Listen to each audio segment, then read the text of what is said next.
So this, if you can live long enough, you'll get. And in the meantime, you could use this as a starting point to do a whole brand new thing, and use this as a first.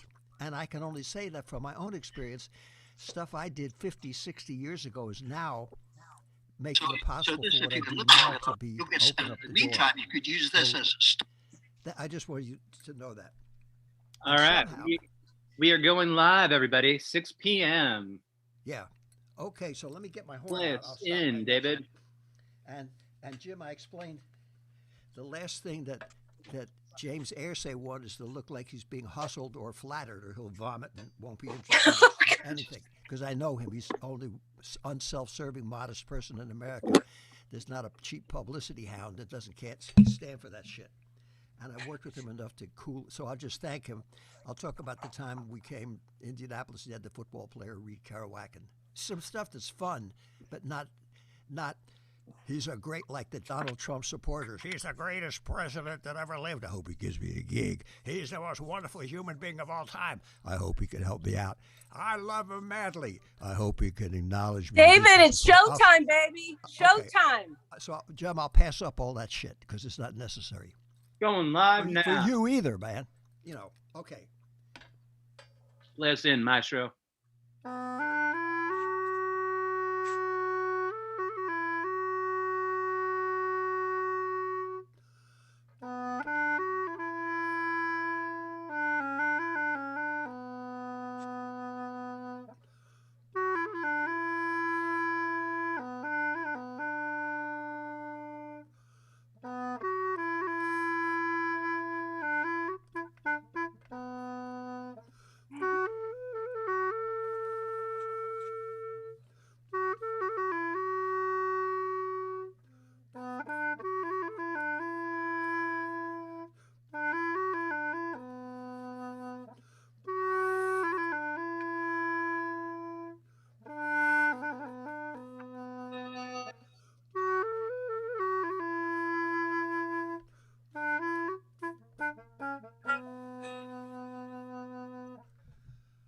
Well, good evening, everybody, and welcome to our annual weekly show.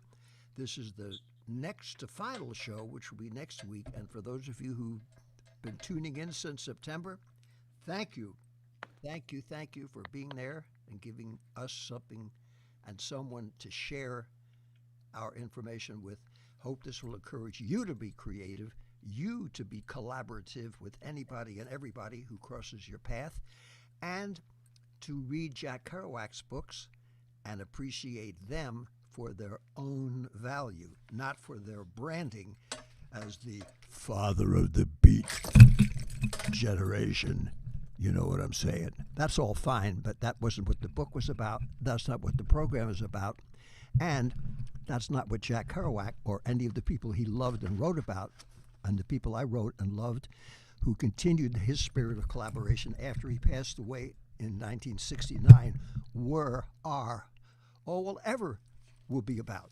And that's not disrespectful to those who want to sell T-shirts and become landlords using Jack's name. That's all part of our system, but that's got nothing to do with what we were doing with. So, without further ado, I'd like to continue reading the book. Then we want to thank Pamela Dickerson, who heroically suggested doing this program, Anthony Demarbier, without whom we wouldn't be able to do anything because he rescues us from the jaws of disaster and technological impossibilities every minute of every week. And also our special guest for the evening, Mr. James Canary, who is the keeper, the conservator, and the champion of the scroll, the original scroll which Kerouac used to write his book, and also, of course, our wonderful visual artist, Norton, who has been here since, Norton Wisdom, who's been here since the very beginning doing spontaneous artwork. I'm going to continue where I left off last week, and I was saying goodbye to Isaac, who was in charge of the New York Public Library's collection of all Jack Kerouac's work, which happened years after Jack had passed away. After Isaac and I said goodbye, I hung up the phone. I began to look at the program that the festival organizer, poet Lawrence Corradini, had sent to me. He and his wife Meg Smith, a journalist and a dancer, were part of a large group who made this annual event the premier tribute to Kerouac since the 1980s. And out of respect to the old author, myself, I'm going to make sure I can read it, all these immortal words. Even though it was months away, I began to plan my annual trip to the Lowell Celebrates Kerouac Festival, made notes to myself on the imaginary blackboard in my mind to act as a bulletin board for what I would have to do each day I was there. The first event listed on the program was enticing. The Athenian Corner restaurant in Lowell was having a special night to honor Kerouac and his wife Stella Sampas and all his Greek-American lifelong friends, with a night of music and poetry with a Greek flavor. I knew I'd have to bring my doumbek and my shanai and play kalamatino, as I've done in New York with my own Middle Eastern trio with Avram Pengas and George Magradician and myself. We played together for 30 years. Jack always loved this kind of music. We used to go to the Egyptian Gardens on 8th Avenue and the Finjan in the Village to hear masters of this music play all night. Then I'd say a prayer for Dimitri Mitropoulos, the great Greek-born conductor who sent me on my journey in the 1940s by making me realize I could dare to try to become a composer, a conductor, and an improviser. Mitropoulos, like Jack, was a deeply spiritual and compassionate person who had originally studied to be a priest before making music his calling. I used to talk about him, about Jack's work, before Mitropoulos died in 1960. Mitropoulos loved mountain climbing and was fascinated by Jack's reverence for nature and expressed in words like the Dharma Bums. I knew I would have to say a prayer for Jack's best boyhood friend, Sebastian Sampas, who died in World War II, mortally wounded March 2, 1944, during the D-Day invasion. Sebastian inspired Jack to dare to become a writer. When we were all done playing music, and I was finally eating a baklava after the concert, I'd say another prayer for my cousin Dave Powell, an infantryman killed in the Battle of the Bulge at almost the same time that Sebastian was there. I remember as a child hearing Dave play his trombone. Like Sebastian, he left his family with sweet memories and an empty space in our hearts. But I knew, as Jack always did, that Greek music and his message of love and life could make you forget all about the dark side of life and accept the bitter with the sweet. I knew that the music we made at their fine Greek band at the festival would fill the restaurant and spill out to Market Street. We'd all hold up our glasses of Retsina wine and all say, Stimikia sou, the traditional toast in Greek for the living spirit of Jack. That's Stinkia sou, I hope I said it correctly. This was the way the great Greek painter Aristodemos Kaldas used to shout above the din at New York's Cedar Street Tavern in 1958 when he would told Jack and me that we should be like Homer and his anonymous musical accompanist who pounded out on a musical accompaniment over the sounds of the sea on an ancient Greek lyra. That's the little lap harp they used to play. Kaldas told us that these ancient Greeks should be our model when we perform poetry and music together. And he demonstrated that by banging his ashtray on the whole table for attention as he shouted excerpts from the Iliad and the Odyssey in Greek, or so he told us, as we could only relate to the theatrical style of his passionate delivery without knowing what he was saying. If Kaldas had still been alive in 2002, I would have invited him to join us in Lowell for yet another event to be held at the University Gallery, where Jack's paintings and the drawings were to be shown. With his unbridled bravura, Caldas probably would have appointed himself as a spontaneous co-host with Ed Adler. Ed, along with Bernie Maddox and Marilyn Karp, created the visual portion of the historic 1994 conference at NYU that featured artwork by Kerouac and Ferlinghetti. Ed is to this day a highly successful artist, and he is also one of NYU's most popular professors and a walking encyclopedia of history of the past 50 years of the visual arts, theater, music, and poetry. Like all of us, he comes to Lowell whenever he can. In the early 1950s, he attended UMass Lowell, during which time he became one of the first New Yorkers ever to be invited to become a member of the French-Canadian Pawtucketville Social Club, which Jack's father had once managed years before. With devotion, charm, grace, humor, and a trunkload of stories, he always shares his knowledge with anyone and everyone. And his book about Jack's artwork, Departed Angels, Jack Kerouac, The Lost Paintings, is a gem. As a unique part of the festival, there was a program celebrating Jack's involvement with Buddhism that featured performers from the local Angkor dance group, representing Jack's burgeoning Asian community of today. Poets and religious leaders from that community, speaking in their native tongues, Vietnamese, Cambodian, and Laotian, plan to honor Jack with their traditional music, dancing, food, handcrafts, and prayers. I knew that a special mosaic would be created by this group of new citizens who had just arrived.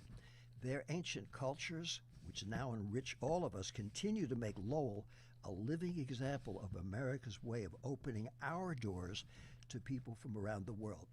This is what Jack celebrated in his writings about America and immortalized in his reminiscences about growing up in Lowell.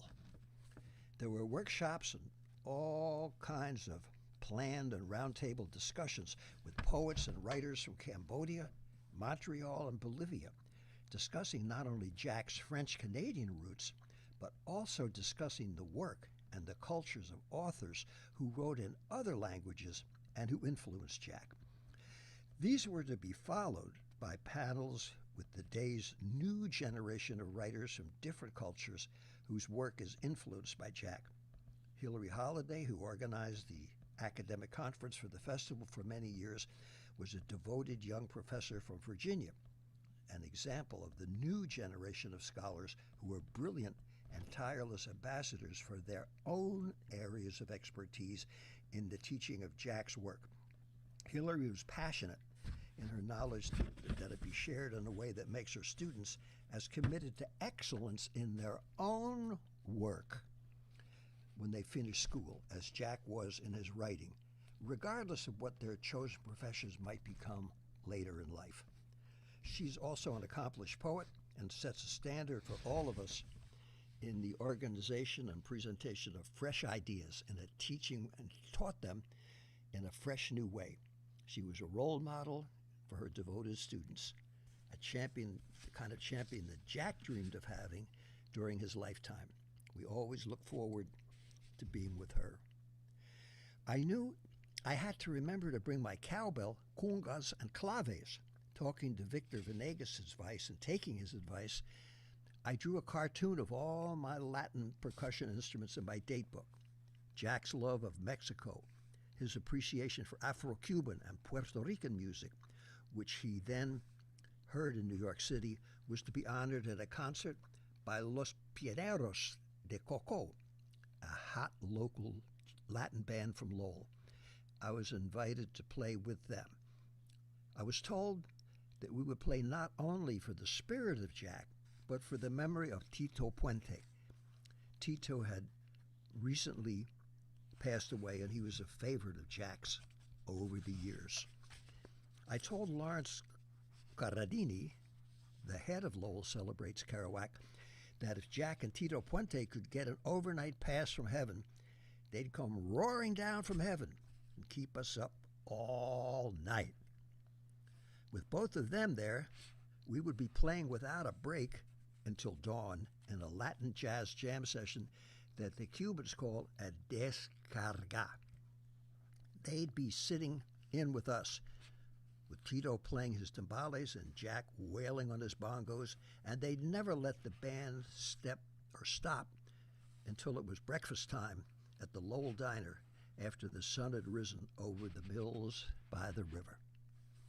I was told that there would be a showing of Henry Farini's classic film, Lowell Blues, with narrators Carolyn Cassidy, Robert Creeley, Gregory Corso, Johnny Depp, Joyce Johnson, and myself, with music by Lee Konitz and Willie Alexander. The film's narration is all taken from Jack's words, and the cinematography features the faces and places of an ever-changing Lowell of today, showing the excitement and the freshness of people coming from around the world who now are residents of Jack's hometown.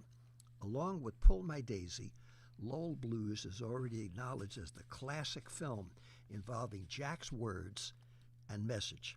In 2002, it had already set a new standard for all future films about Jack. I also looked forward, as I do every year, to giving my children's and students' concert from Cairo to Kerouac at the high school that Jack himself attended. Kids whose parents had not just had arrived were now learning English and being encouraged to write poetry themselves and read their work at an annual Jack Kerouac poetry contest.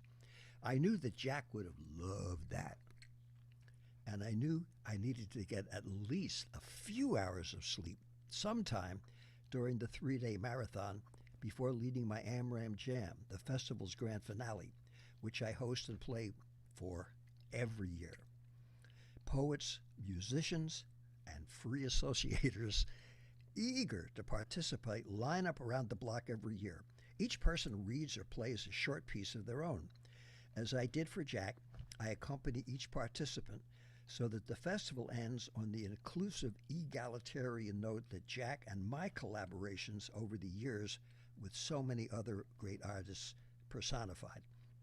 We usually end the Amram Jam with an audience sing-along of This Song's for You, Jack, which I wrote in 1982 in his memory. I've done it all over the world, but it is always a special thrill to do it. Here are the lyrics, which will make it a lot shorter than if I played it. This song's for you, Jack. As long as there's a tree, a flower, a river, or a stream, as long as there's a swallow, a catfish, a storm cloud, and a dream, as long as there are summer nights and early morning dew, this song's for you, Jack. This song is for you. All the times you talked of Texas as the sun set in the west, across the New Jersey skyline, those stories were the best. People from all over we got to know through you. Across the Rockies down to Mexico from New York's 6th Avenue. Two floors up, one town, scat singing, laughing, dancing, partying all through. The good times and the rivers roll along. So I wrote this song for you. Midnight, bright October night in Lowell, Massachusetts. Birds fly south on their winter way, casting moonlight shadows on the road you traveled yesterday. The wind blows east from Denver. San Francisco, clouds are turning gray. You stayed and left 1,000 places, searching for Buddha, Brittany, and Spain. Walked through Colorado holly, heard the ancient South Dakota drum of Sitting Bull, drank Oklahoma rain.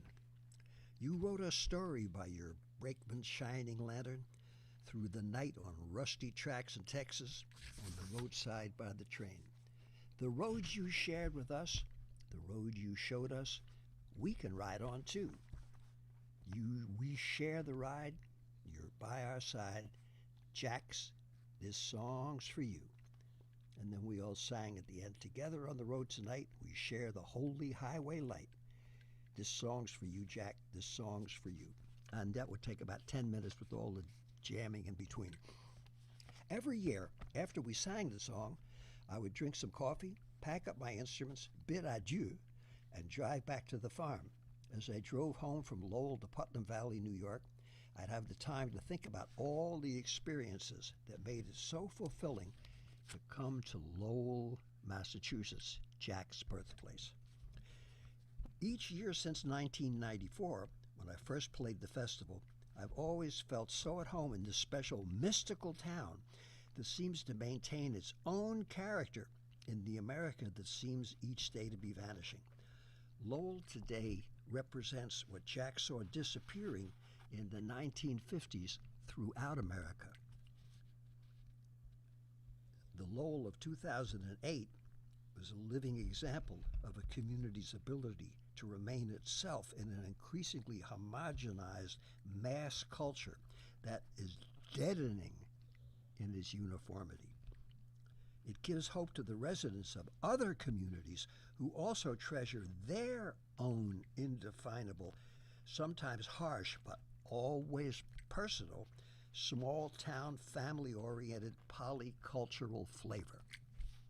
Coming to Lowell makes you search out all this and all the other treasures that lie off the beaten track. Being in Lowell makes traveling across America a brand new experience every time. You have a chance to start from there as Jack did and learn to fall in love all over again with the amazing hidden treasures in many little-known parts of this vast country which Jack loved so deeply.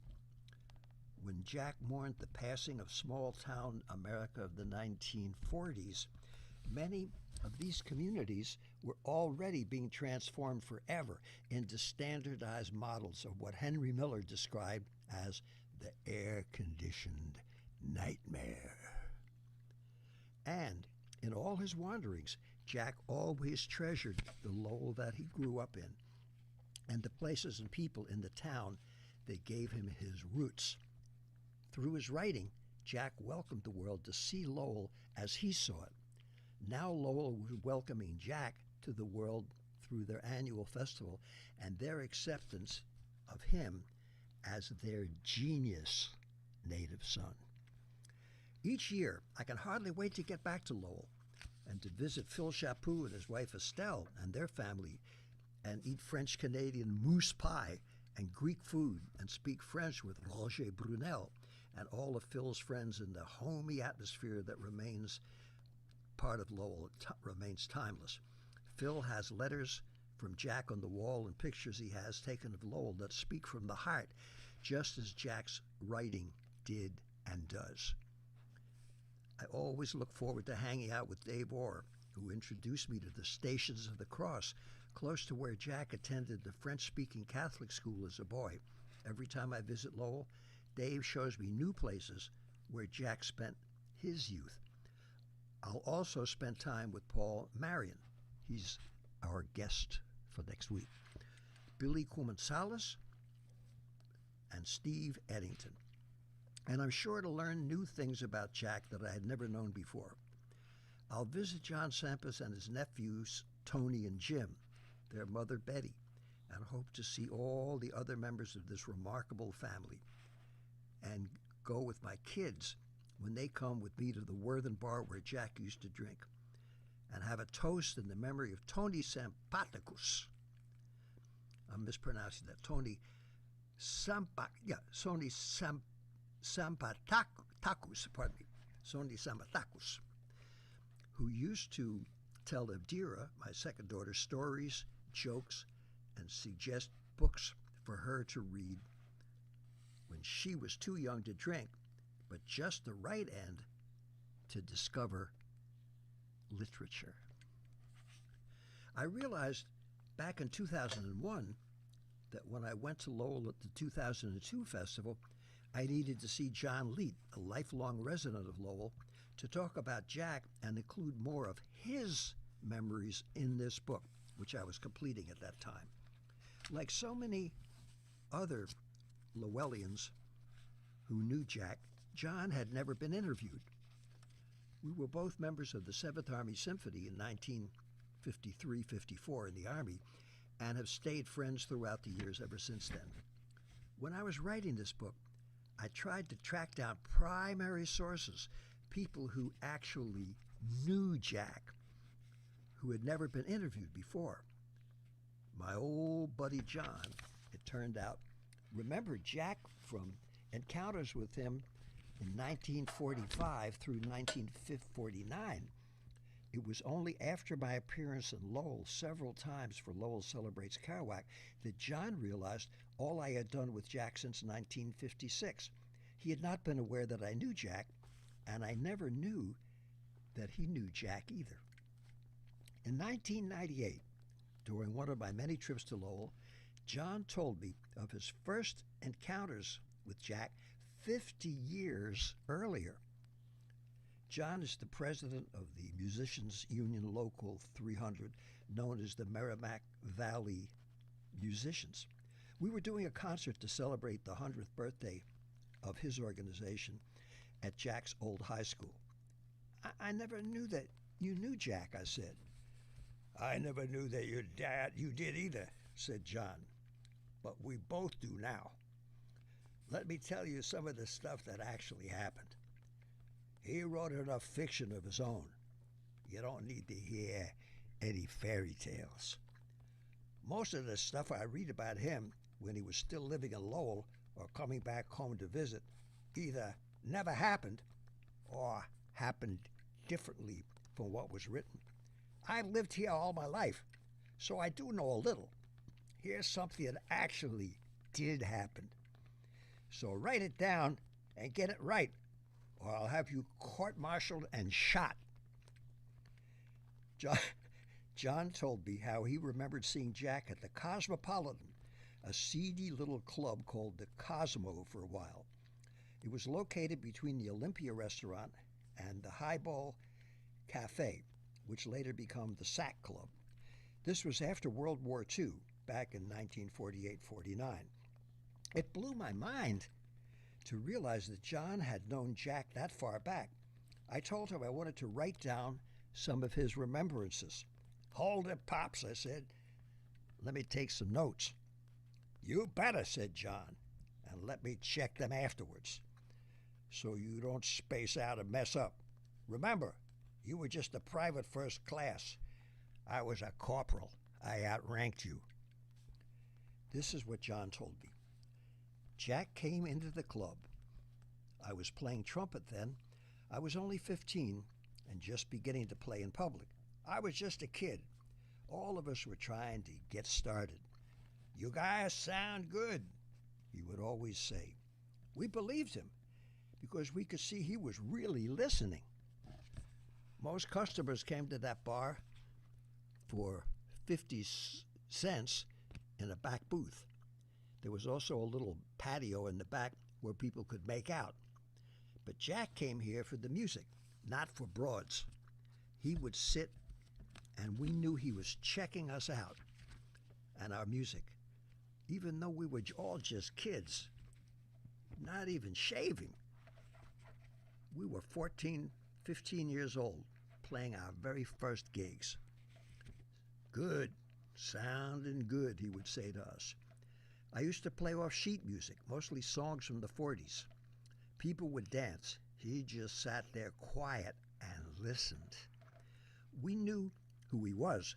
He was a famous football player at Lowell High at one time. Some people thought he was strange, but he was nice to us. You could tell he was sincere. He would listen, not talk to others. Then he'd leave and go hear the older guys, the famous players, the ones that worked on Moody Street. He made you feel you were somebody. After he got so famous, people started to put him down. Jealousy is a terrible thing. People who really knew him thought the world of him. When I would run into him years afterwards, he became so well known, he never acted like a famous person or a conceited jerk to any of us. He was just a guy from Lowell, and what a writer. I told John how much Jack and I would have appreciated that when I used to talk to him about all the kinds of music that Jack learned as a kid growing up in Lowell. And I used to tell him that one day I'd like him to write a classical work with me that reflected this in some way, even though I had no idea that I ever would, or how to even approach such an idea. Like so many other chance occurrences, this thought remained on that blackboard in my mind, and it finally happened. Back in 1998, I composed 2 chamber works and scores to accompany Jack's Orizaba 210 Blues and Washington, D.C. Blues for Ryko disc recordings on a CD called Jack Kerouac Reads Amram on the Road, which was produced by Lee Ronaldo and Lowell's own Jim Sampas. One of the themes I composed to accompany Jack's readings for this series of his short poems continued to haunt me for so long that later on I rescored the melody I had written and made it the principal theme of the second movement of my flute concerto, Giants of the Night, which was commissioned and premiered by the master flute player, Sir James Galway himself. The first movement of the concerto was dedicated to the memory of Charlie Parker, whom I met in 1952. The last movement was dedicated to Dizzy Gillespie, whom I met in 1951, and the second movement was dedicated to Jack Kerouac. I decided to use the melody I had written in 1998 to accompany Washington, D.C. Blues for the beginning of the second movement of the concerto. One day when I was composing, I suddenly flashed back that blackboard in my mind, and I remembered 2 gorgeous melodies that Jack had shared with me many times since 1956. I realized that I could include musical quotes from these 2 traditional French-Canadian songs that Jack used to sing to me. He told me he'd learned them in Lowell as a little boy. The 2 old folk tunes are Un Canadien errant and À la Claire Fontaine. Jack used to sing them to me in New York shortly after I met him, usually in a bellowing style at 3 a.m. during our late night, early morning endless rap sessions. I had always hoped to use these songs someday in a symphonic piece to honor Jack's life in Lowell. Like so many things we always talked about but never got to do, it remained buried on the long list of my memories blackboard in the department of great unfulfilled ideas. Now, 33 years later, I finally had the chance to include those 2 songs in a serious symphonic piece. The listeners never had to know how all this came about.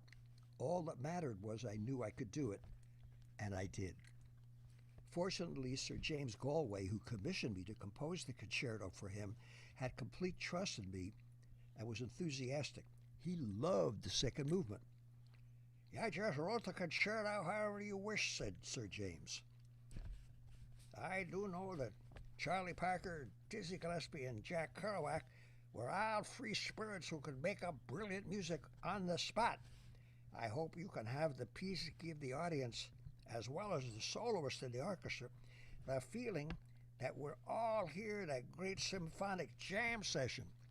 Of course, it has to be meticulously organized, like all your classical works are. I don't want to take any avant-garde stuff. I want it to sound like the real thing. I can't improvise jazz and Latin music on the spot, and neither can the orchestra.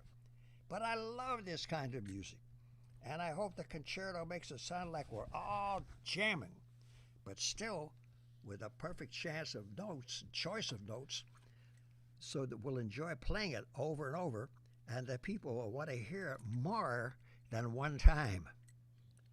That's what Jack and I always talked about, Sir Jimmy. I said, we hoped that when we wrote it down on paper, it would feel as if it were happening at the moment and be alive with a perfect structure, just like Brahms and Bartok did when they used gypsy music. "Those little French-Canadian folk tongues he taught you are gorgeous. Flute players will love the slow movement. When are you finishing the rest of the piece, Dave?"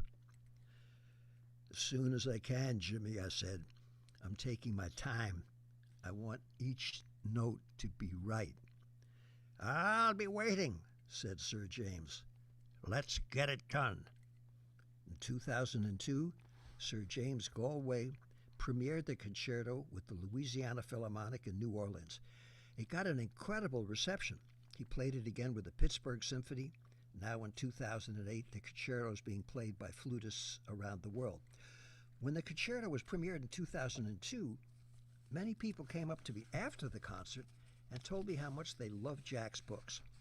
And some even brought copies and asked me to sign them. After so many years of disinterest in many areas of the arts world, in 2002, I could see there was an increasing interest every day in Jack's work. His name was now magic. His books were everywhere. No one was out there promoting them. They sold themselves. From 2002 through 2006, whether I was conducting a symphony concert honoring the reconciliation of the Jewish community's heritage in Latvia, or doing music for the 50th anniversary of Shakespeare's books in Paris, or the 50th anniversary of City Lights Books in San Francisco, the Woody Guthrie Festival in Okemah, Oklahoma, the Montreal Jazz Festival, the International Music Festival in Cork, Ireland, the Beat Meets East Conference in Chengdu, China, or the Literary Arts Conference in Braga, Portugal, I always ended up doing something relating to Jack. For the first time, I didn't have to ask permission to include it in my programming. I no longer needed to spend time explaining or apologizing why I thought it was important to include him as a seminal figure in mid-century American arts, whose work was now affecting people all over the world who read his books. Charlie Parker, as always, was right. As far as recognition and an understanding of Jack, now was finally, is, and will always be the time. So I wanted to thank Lowell Celebrates Kerouac for the inspiration of wanting us to be around and being energized each day as I saw my kids grow up, to have this be part of the joy of their life as well as mine. I made it to the 2007 festival, and I knew I could bear witness to some of the events, and I knew more would be held over the years to honor Jack. I never dreamed I would be lucky enough to continue to participate with so many of them. And next week, for the final chapter, I'm going to talk about the very last festival that we did. And Paul Marion, who's one of the founders of Lowell Celebrates Kerouac, will be there. And that will complete the journey of reading from the book Offbeat, Collaborating with Kerouac, and hopefully give all of you a roadmap, not to do what we did, but to do what you want to do and which you will do, especially if you can collaborate with people who encourage you to dare to be creative and to do what you love to do because you feel it in your heart. And if you're told there's no market for that, follow those career death wishes to the max. And at 90, I can dare say it's a pretty great way to live and keeps you hopping. Desperation can be very stimulating, and just because it's deemed being hopeless, that's no reason not to do it anyway. And you don't have to die stoned out, miserable wretch at the age of 24 in order to be significant. Premature expiration is highly overrated and a traditional way from the 19th century to keep creative artists' self-esteem and salaries down. So, I'd like to introduce you now to the person who made all this possible, and she can talk about our next phenomenal guest, Mr. Jim Canary, the conservator of the original scroll on which Jack Kerouac wrote his beautiful book, On the Road, which is taken all around the world thanks to its owner, James Airsay, who instead of locking it up in a safe for 30 years, which he has a perfect right to do as the owner, he is seeing that it goes all around the world to inspire people of all ages, whether or not they want to be writers, to see what one person with a typewriter could do and which they can find a way of doing to make the world a better place. So please welcome the person who made this program possible, Ms. Pamela Dickerson. Thank you so much, David. This, of course, is only possible because Jack Kerouac existed and you exist and you all exist still and your friendship. So to be included in that in any way, I could just lay on the floor and just weep in gratitude. Everyone has their scroll story or their on the road story.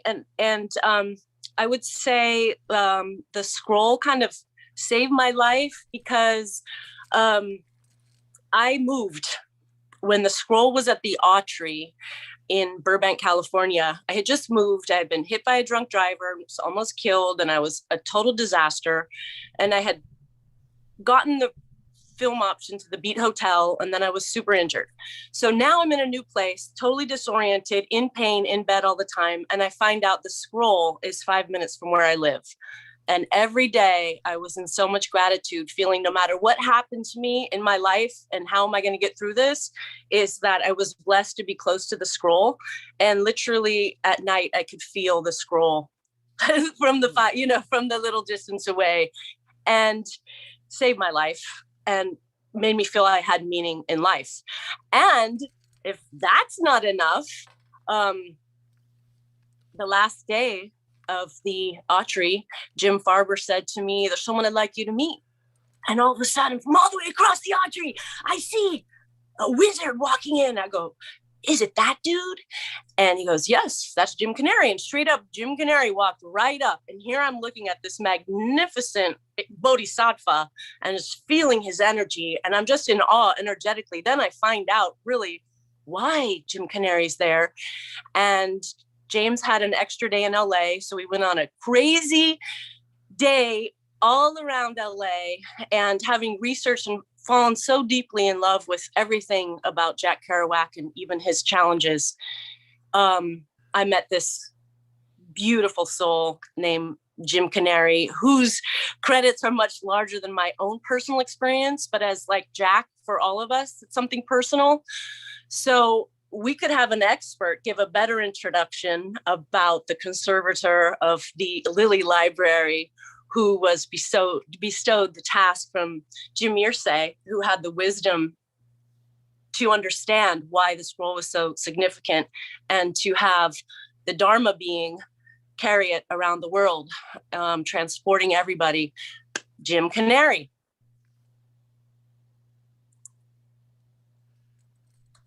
Paging Jim Canary. Unmuted now. I should have muted myself about halfway through, but I'm just so happy to be here. Welcome, everyone.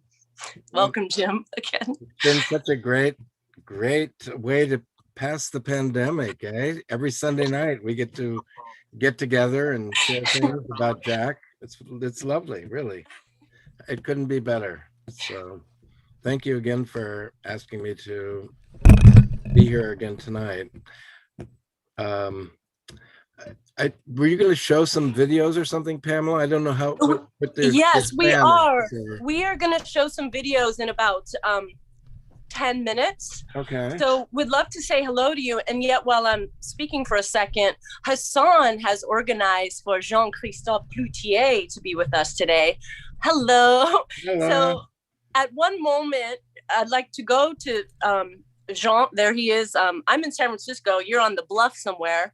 But I wanted to ask you if you have Sur la Route somewhere in your lifeguard stand house or something, if you wanted to read for us today in French. Sur le chemin is what the French text. He actually called the French, the short French version, he used sur le chemin. Okay. This is just so everyone knows. These texts, Jack wrote them in French. They were, if I can just give a brief introduction. He wrote them in French in the early 1950s, and he wrote them not long after he wrote to Yvonne Lemaitre, the francophone, well, anglophone francophone, but who reviewed who reviewed The Town and the City in French for the French language weekly in Worcester, Le Travailleur, and he said, "Someday I will write a novel in French." And well, he actually wrote. He wrote. Let me see. He wrote La Nuit et ma femme shortly thereafter. The Night is My Woman, and then then not long after he wrote On the Road, he wrote something called Sur le chemin, which means on the road, on the path, on the way. And chemin, I pointed out weeks and weeks ago, also has the religious connotations. And he wrote to Neil saying, I worked out all the plot problems, all of them, in On the Road when I wrote the whole thing in French. And I wrote about you and me driving down the meeting and whatever. Okay, so yeah, and the thing is, those just sat. They were never published for years and years and years and years. They sat there. John Sampas had plans at some point to publish them, but then they were not, fortunately, published until exactly the right person came along to edit them, and that was Jean-Christophe. And I mean, I say that because I was actually involved very early on in discussions with Max Rudin, the publisher of Library America, about publishing these. John Sampas was looking around for somebody at the time, and when I heard that Max had chosen Jean-Christophe, I wrote to Max and I said, "You made the right decision. You made exactly the right decision. There couldn't be a better person to do this." I wrote that in your tenure letter too.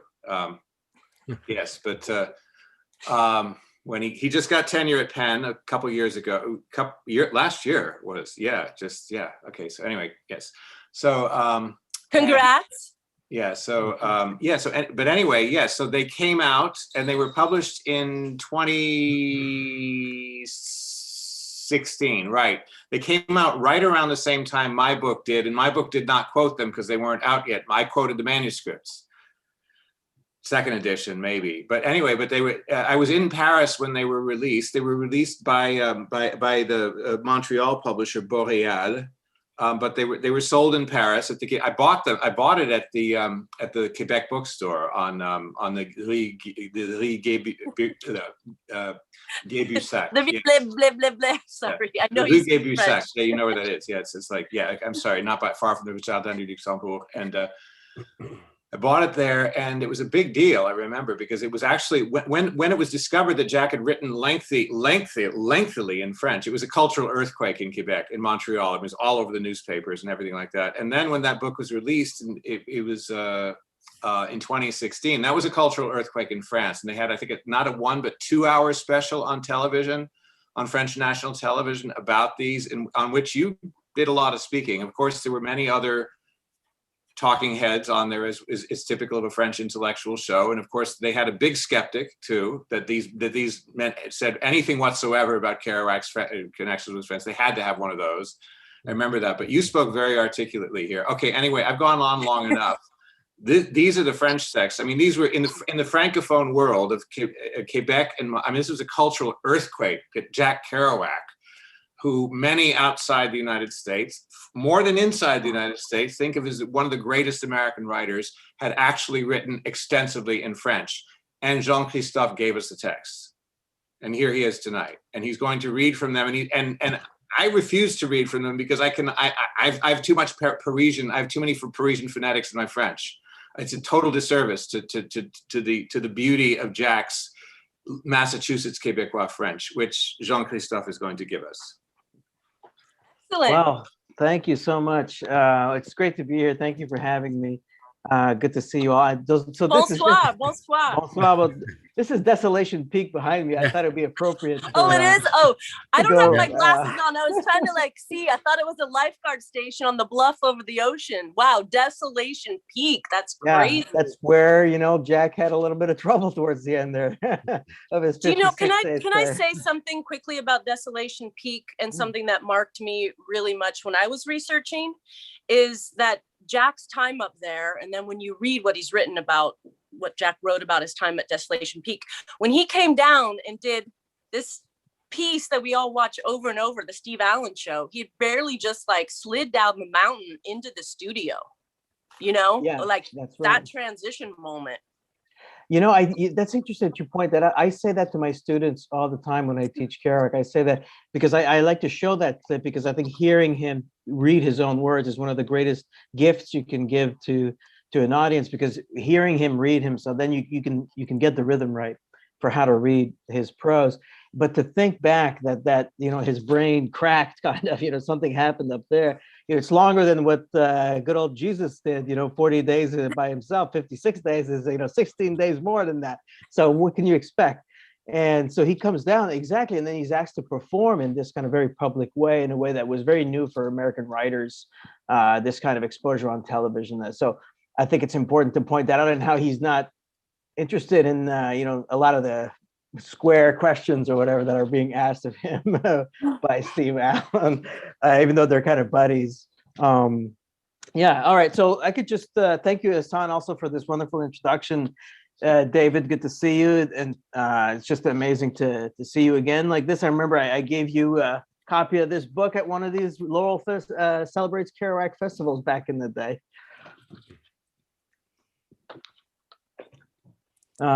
Souhaitons la bienvenue à un grand gars qui est maintenant un professeur de la littérature. Merci à Dieu, which means, for those of you who speak French, let's have a big, warm welcome for someone who's fortunate for all of us to become a professor of literature and finally teach Jack Kerouac and his writing in French as a great artist. And that the French language is so flexible and beautiful that, like the English language, it also has a special resonance. Alors, mon cher professeur, c'est votre temps maintenant pour travailler avec nous. Thank you. Merci beaucoup, mon grand. Merci, mon ami. So I'm going to go. And I just want to point out one little thing that is kind of inspired by you, David, in terms of collaborating with Kerouac, this idea of continuing to collaborate with him beyond the grave, shall we say. And it's the fact that when I was translating his French texts, to two of them for the Library of America volume, you know, I relied on the extant translations that he himself had done for his own French writings. And there's about 2 pages worth that he translated himself of La Nuit est ma femme, The Night is my woman. So I, of course, incorporated his translation. I'm not gonna rewrite Kerouac, right? I incorporate exactly what he has done, but it allowed me to then, at the end of my translation, to write translated by, you know, me and Jack Kerouac, which is this kind of amazing kind of feeling. Like, hey, you know, yeah, I was just translating with Kerouac over in this cafe the other day, and you know, but just for that to have to be in print, every time I see it, if I'm having a bad day, I'll just go look at that and remind myself that this collaboration has taken place across space and time, you know. All right, so can I just like interject the same, is that when I make these playbills every week for our show, and then people kind of say, like, well, why didn't you put you? And so then I put myself little small on the playbill, and I was like, I feel so egregious doing that, and so like blessed and touched. It's I can relate, believe me. Yeah. It's a special occasion. We should take it if we can take it, I think. So this is a little text that it's really 3 paragraphs. The first one is in French, and then it's 2 translations in English by Kerouac. The first one is just called Translation, and the second one is called Exact Translation for French Canadian Sound. I just think is perfect for today. And I'm going to try to read it in the way that, you know, I think, you know, it's authentic as it comes, including both the correct kind of more standard translation and then the sound that's having a little bit of French Canadian sound trouble, if you don't mind. All right, so this is called "C'est dur pour moi parler l'anglais," which means it's hard for me to talk English. Literally, that's what it means. All right. C'est dur pour moi parler l'anglais parce que j'ai toujours parlé le français canadien chez nous dans le Canada. Encore plus dur, c'est écrire en anglais. Je sais comment, mais je peux pas. Je veux pas. Je veux m'expliquer puis conter mon histoire pour tous mes chums sur ma rue peuvent comprendre ce que je dis. Ça, c'est plus important que tout le restant. Ben, j'ai écrit cette histoire et c'est en français à la seule manière que je sais. Ça va être intéressant et pas peur. L'autre bord va changer ça en anglais. pour moi, puis tout le monde va comprendre. J'ai une histoire en français chez nous, si quelqu'un veut venir voir comme je l'ai écrit. So there it is. That's fabulous. That's the mother tongue right there. Yeah. All right, now Lum Lod Bar translating. It's hard for me to. Can I just say this really fast? I'm sorry. Like when you imagine Satori in Paris, when Jack goes in the cafe and he's living his dream, he's in Paris now, and he's calling out to the Mec, he's this, he's that, and they're like, is it Canadian? And he's like, darn it! I know, and he's trying to explain to them, Louis the XIV was talking like this, like he's got an older French than they do, and they don't kind of grasp. Oh, right, yeah. All right, so it's hard for me to talk English because I have always talked French Canadian at home in Little Canada. Even harder is to write in English. I know how, but I can't. I don't want to. I want to explain myself and tell my story for all my chums on my street to understand what I say. That's more important than all the rest. Well, I wrote this story here in French the only way I know how. It will be interesting. Don't be afraid. My uncle, Jean-Louis Boncoeur, will change this to English for me, and all the people will understand. I have the story in French at home if someone wants to see how I wrote it. And then the finale, I love that he did this, exact translation for French Canadian sound. It is hard for me speak English because I have always spoken French Canadian at home in Little Canada. Again, more hard is write in English. I know how, but I cannot, I want not. I want to explain myself and count my story for all my chums on my street can comprehend what I say. That's more important than all the rest. Well, I wrote this story here in French the only way that I know. It will be interesting. The man, the other side, will change it in English for me, and all the people will understand. I have the story in French at home if someone wants to see me how I wrote it. That's it. Wow. Fantastic. Right. That's incredible. And then, how Jack Kerouac had such an incredible oreille for sound.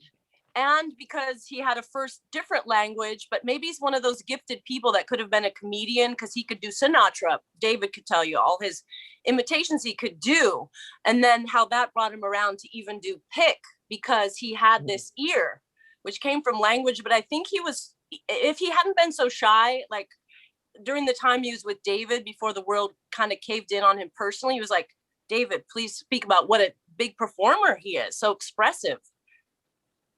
Yeah, absolutely. I mean, I think what's interesting to me about Pick in relation to the French text is that the French text, he's writing them as an oral language. And he's doing that at a time when there's no standardized version of doing this. No one's really doing this, kind of had transposed this language, this mother tongue that he has only exists as an oral existence. Its phenomenology is only oral. It's not scriptural. It's not written down. So he has to invent how to write it down.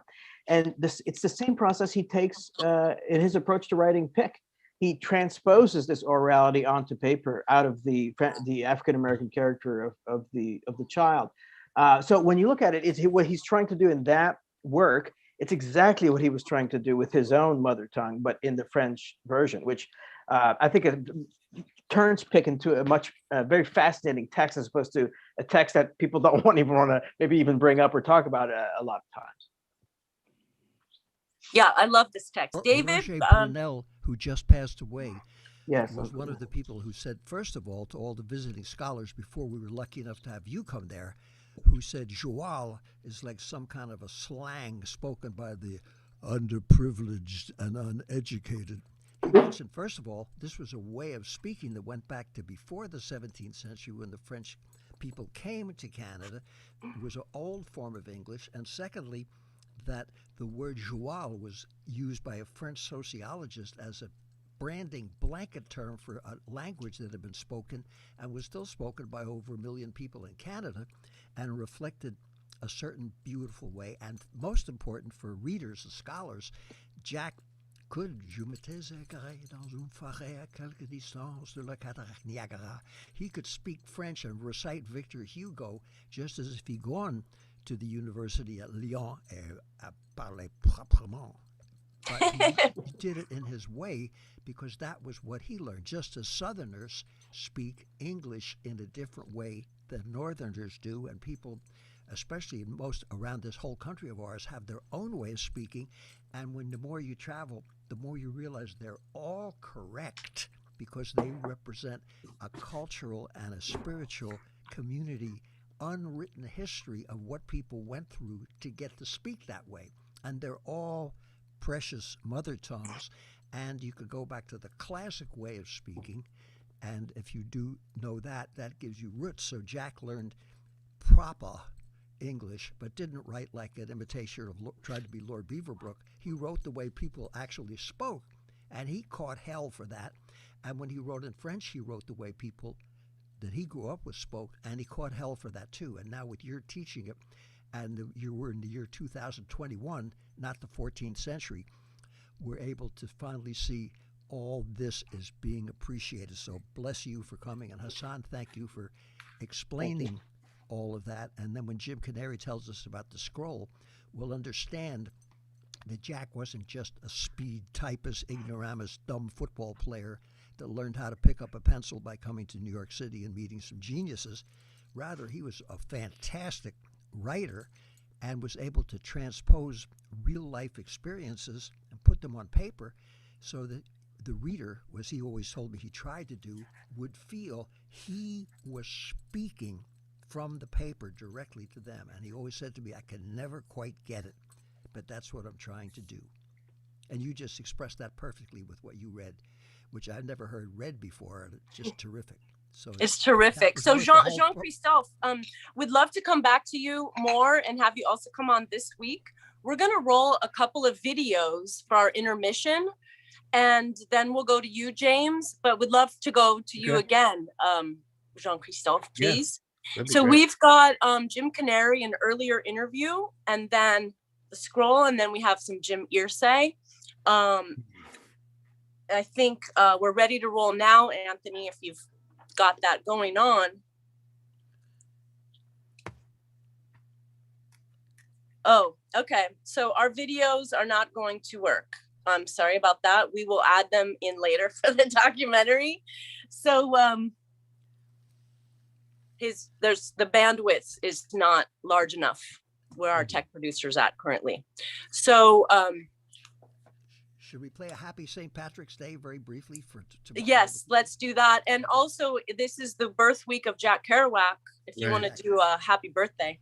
Right. And this can be a Lowell celebrates Kerouac, spécialement pour mon cher Monsieur Christophe, qui a fait un livre incroyable. And congratulations to the university for being smart enough to have you be a tenured professor so you can educate people with some correct information, with love and understanding. That's a big thing. And that's what education is all about, not to terrify other people.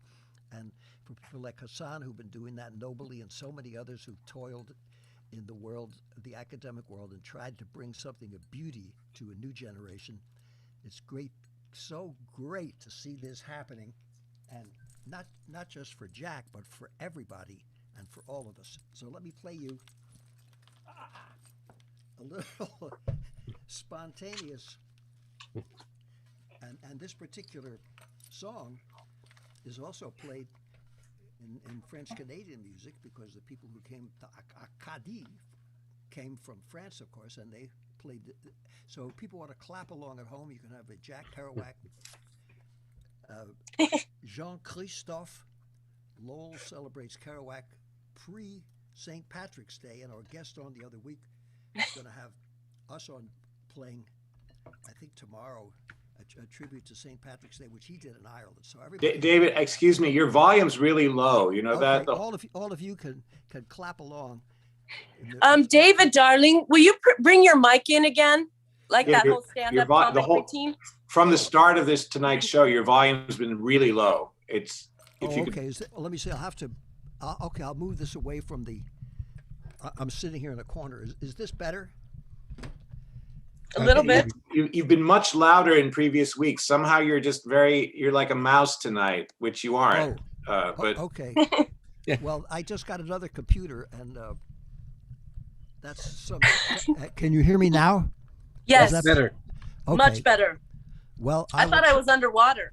Oh, well, I've been underwater most of my life, and it's nicer to be on the surface.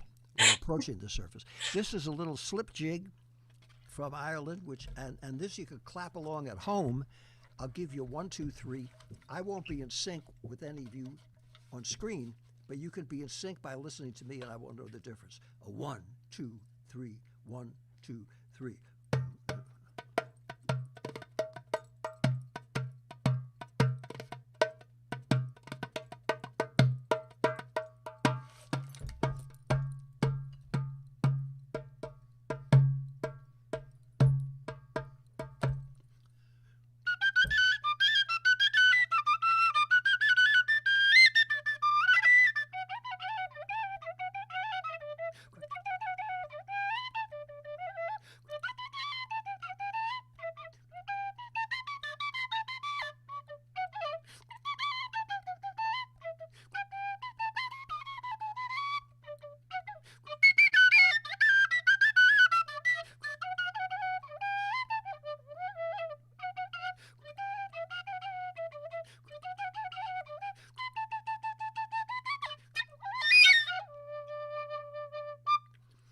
And that, ladies and gentlemen, is a happy St. Patrick's Day and a happy day to all of you for what you do. And now, I guess we can have Jim Canary start to tell us about the magnificent work that he's done in taking James Earsay treasure, and instead of having it locked in a safe for 40 years, bringing it all around the world so that people, every place, can see what one person did just sitting in a room, single spacing on gigantic long sheets of paper, a book that changed the world. And somehow seeing that, and I've been with him over and over again, is just a magical experience in itself, just to see what he did. Amazing. And so speaking about that is the person who's responsible for all of us getting to see it in person, and also the fact that he makes everybody who comes up to him feel welcome, just as Jean-Christophe does, and not say, "Get out of my face, you can't advance my career. Speak to my manager, speak to my bodyguard, speak to my agent, speak to my lawyer, speak to my accountant, but don't speak to me until you've got the credentials to make sure that you can advance me." I'm not being judgmental, but there are people who behave that way in all facets of life, and it's their constitutional right to be that way, but as a drag. And Jack Kerouac was not that way, and neither were any of the magnificent people that he wrote about and who I always talk about. And there were so many of them who were just so wonderful. And Jim Canary not only reflects that when he's showing people the scroll, but all the time. So I don't think that James Earsay could have picked a better person who has not only the scientific and the academic intellectual understanding, but the spiritual understanding of what it's all about and why we're here. So, ladies and gentlemen, souhaitons la bienvenue. Let's all welcome Mr. James Canary. Thanks, David. It's always a pleasure. Yeah, I just felt from the very beginning so blessed to have been given the opportunity to work with Jim on making the scroll available for the world. He bought it, and he felt that it was one of the key pieces in American literature, particularly leading up to many of his interests, which were the beginnings of rock and roll. Bob Dylan was a big influence on him. He collected guitars. Jerry Garcia's Tiger guitar was one of his major pieces in his collection. And so the scroll was sort of, to him, the essence, the beginning of all of this. It was what started things off, kicked things off. And as you said, he had no interest in just keeping it in a safe. He wanted it to be out there and available for everyone to experience. And so he made that happen by working with us and getting together. We made a list of important museums, libraries, institutions that we thought would be a good place to show it around the world. And we then approached people, and it really took finding that right person that wanted to do the work to make it happen. And we were very fortunate all along the way to find people like this that were willing to help get it out there. So that was started in 2001 when he bought the scroll. And then the first place it was exhibited was at Skidmore College. His daughter was going to school out there, and they had an exhibition called The Tumultuous 50s. It was wonderful black and white photographs of the time. And then they designed and built this case that could be made 120 feet long to handle the scroll. And that was right down the center of the gallery. At that point, we only showed, I think, 48 feet, but it has been shown the whole 120 feet available. So the first time it was ever rolled out 120 feet was at the University of Iowa in Iowa City. And they did an exhibition that was sort of formed around Jack Kerouac, Jackson Pollock, and then also I think a musician, maybe it was Charlie Parker, I can't remember. But that was the first time we completed the case, the full 120 feet. And it was just absolutely stunning. In fact, I even contacted Guinness Book of World Records at that time because I didn't think that there'd ever been an exhibition case made 120 feet long, or if there was a manuscript 120 feet long. Since then, working in Tibet, I found that there were scrolls longer than that. But in the West, as far as I know, I don't know of any scroll that's been that long. It's just short of 120 feet, actually. We don't know exactly how long it would have been. The dog, Lucian Carr's dog, Pachki, ate the end of the scroll. So we don't know how it exactly ended from the beginning. And it's so funny because I see these sweets now this time of year at the grocery store that are called Pachki, and they're very sweet. And Lucian's dog was a Cocker Spaniel. Must have been, as I would think, a very sweet dog. And that's probably how he got that name. But anyway, the whole end of the scroll is missing. We haven't done any analysis for dog DNA on the end of the scroll, but it is a rather irregular, chewed up looking ending. So the scroll itself is composed of 8 pieces of paper that are taped together with Scotch tape. It's a very transparent paper. It looks a lot like a drafting vellum or a tracing paper. If you remember on the Steve Allen program, Jack said that it was teletype paper, and he said, and Steve said, where do you get teletype paper? And Jack said, any stationery store. Well, teletype paper isn't really found in stationery stores, and it's very unlike any of the teletype papers from that time period. So I've been collecting samples and looking, but I think that he's composed other works on teletype paper. It would be just right. I mean, it would naturally fit in the typewriter, and he certainly had that available. Lucian would have had teletype paper available to him. And I would like to see all of Jack's compositions that were done in the scroll form and compare the paper on all of those. And hopefully we'll be able to do that at some point. But for now, I've only seen and really handled this scroll. And when Jim called us, we took the scroll down to the Lilly Library where I work, and I was able to go through and make a really careful examination of every inch of the scroll. And going through it, I noted every little tear, every little rough area on it, all the repairs that have been done. And of course, then I had to read everything at the same time, which was really nice to get to do that.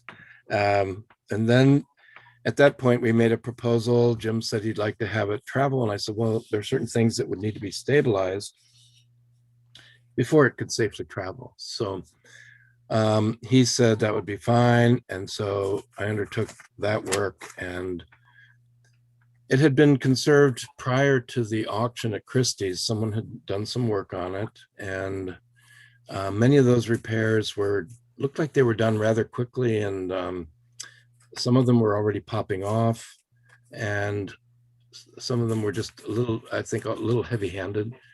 And so the most unfortunate one was over his pencil signature, and it had popped off and took about half the graphite off with it when that repair was coming off. So, I mean, I must say it's very difficult to find just the right blend of repair tissue and adhesive on a paper that has such a slick, hard surface like this. This tracing paper kind of repair is difficult. What I did was I tried to work an adhesive and tried to make it as thin as possible, but I kind of massaged the adhesive. I had done a scroll mounting workshop with a Japanese teacher up in Canada, and he taught us for 2 days how to make paste and how to massage it and work and create that strength. And then you can dilute it because it still maintains its strength. So I was able to use that sort of learning in preparing the adhesive to repair the scroll. And I always take a repair kit with me now, because some of these repairs pop off, or something might have changed along the way. And I bring some of that tone tissue with me.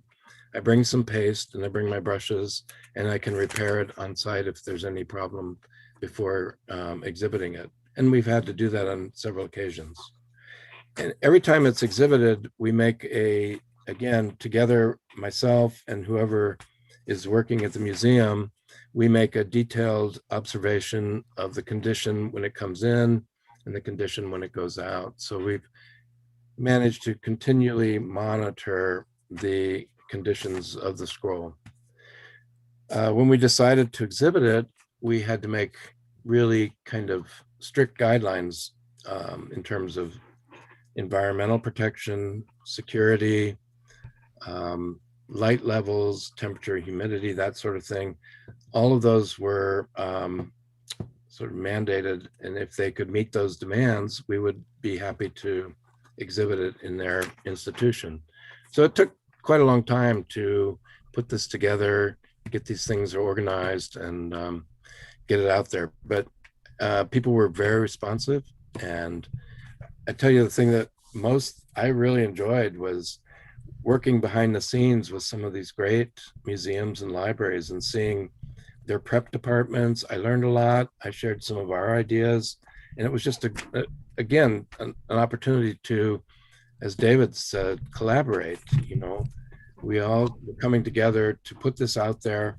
Many times they would have important items in their collections that they would bring out, and they would be placed around the scroll, and the scroll would draw people in, and then people could understand the important items in their library or collection that they may not have known about prior to that exhibit. So it had so many different levels of purpose, and that really appealed to me. So now that's been, what, 18,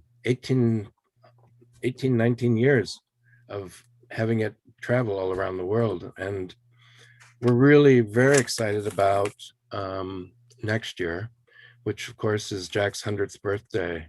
And I think that that's a great opportunity to get it out there, and to maybe, we have some other ideas that I'm not even going to talk about right now, but some very exciting ideas that will also involve collaboration and a deeper level of sharing of the scroll that I've just been exploring with the people at the Colts. So if there's any questions from anyone, I'm happy to entertain questions. And yes, Hassan.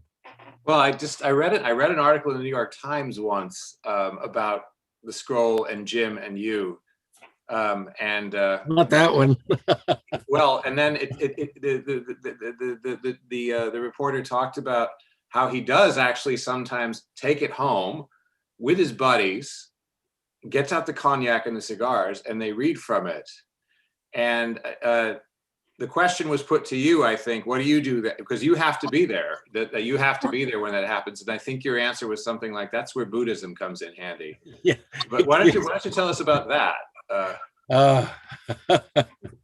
Well, one of the very first things, one of the first times when I was up there, Jim would call me anytime anybody was coming to take photographs or anything was happening, I would go up there and be there with it, because he wanted me to take it out of the box, get it all set up, do it. At first, I did it with the library was supporting that some of that time, but then it was clear that, you know, I needed to do that on my time. So there was a kind of a change there. But at first he staged one really interesting photo shoot, and he said, okay, wait. And he went in his office, he got his paddle, and he grabbed a pair of scissors, and he goes, okay, so I'm going to pretend like I'm cutting the scroll. Here's my paddle. You're going to act like you're going to hit me with that paddle, and I'm going to act like I'm going to go like this. It was all play. It was all this. I mean, he's such an enigmatic character.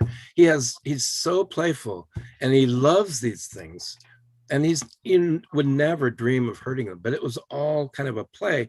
And I felt it was a way that we got to know each other and became rather close in that way. I mean, it was really unusual. Then we had to he wanted to stand on the 50-yard line in the practice stadium, and he wanted the scroll wrapped around him. I thought that was what you were talking about. In the New York Times, they had a picture of the scroll wrapped around him. And there were two of us helping stabilize and hold that. And, you know, he was a lot younger then too. So, and he did. I mean, he wanted to experience it and feel that energy. And it was just good to have somebody there to take care of it. And he recognized that it was important to have somebody there that would help take care of it. Well, I think it's beautiful how. Oh, go ahead. Sorry. Okay. Go ahead, David. I was just thinking, for those of you who might not be familiar, when the New York Public Library finally discovered Jack Kerouac after 50 years or more, they had decided to have an event there with the scroll. I said, man, finally Jack is coming to Manhattan more than a half a century after he was writing about those wonderful things. And Myra Borshoff, who worked with so many years with James Irsay, helped them, rather than having it be a library event, which is sort of like going to I've played at Attica Prison. It's not like a warm atmosphere with clubs and guns, to make it more in the spirit of what art, life, and Jack Kerouac's writing is all about. So it was almost decorated as if you were back in a cafe and still in a library. Patti Smith came and a bunch of wonderful people. I was fortunate enough to be there. And sure enough, it was shown, and it was so much fun. And at the very end, we were supposed to have a famous folk singer who the library forgot to contact. And we were stuck. And James Irsay said, wait a minute, I've got someone here who's helping to move stuff. She's got her guitar in the back. She can play. She's a good player. She can sing a song that Jack loved. And then I'll do some Bob Dylan songs. So it ended up, after Patti had come all the way back from Africa and managed somehow to do an incredible set, and I played with her a little bit, played with my group, we all had a jam session at the end, and James played a Bob Dylan song and killed it, and the young woman that he suggested was just wonderful. And he said, man, you got to come when we do something in Indianapolis, not only at the museum in a formal setting, but when the football owners all get together once a year for the Super Bowl. We're going to have some wonderful musicians from Bloomington, Indiana. For those of you who are not familiar, it's not only where James Canary comes from, but also the best music school probably in the United States that has been for 50 or 60 years. Musicians always knew that.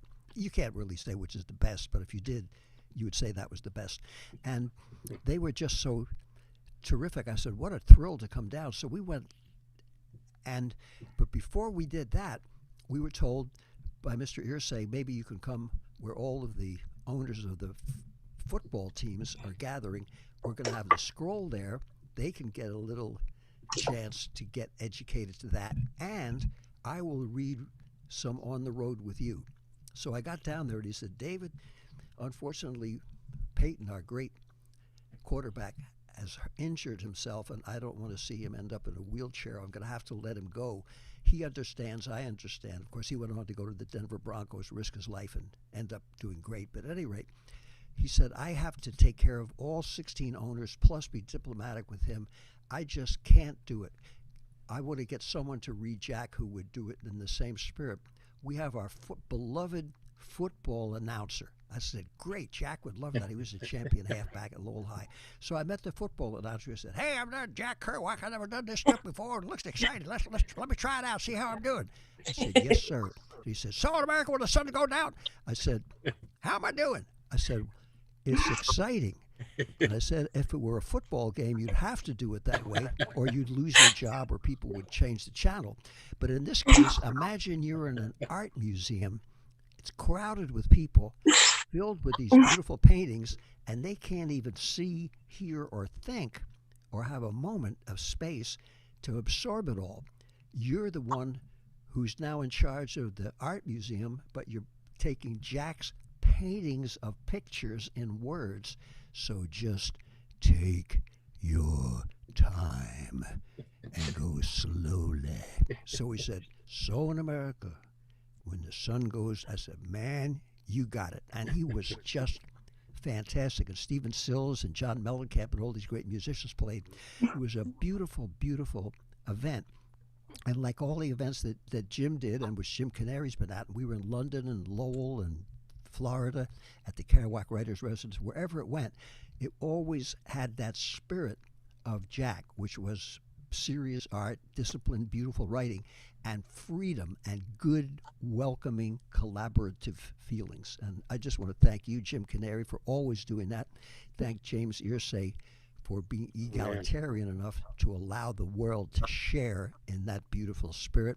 And you, Jean-Christophe, for taking it to a new generation and being able to break through the walls of academia and realize when Thomas Wolfe told F. Scott Fitzgerald in a letter, when F. Scott said, Thomas, you're great, but you go on and on and on. Why don't you make everything concise the way Ernest Hemingway and I do?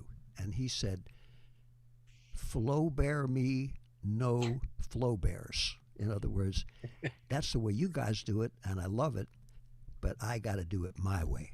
And Jack did it his way, and now finally, after so many years, it's being accepted in major universities like the one that you're teaching at.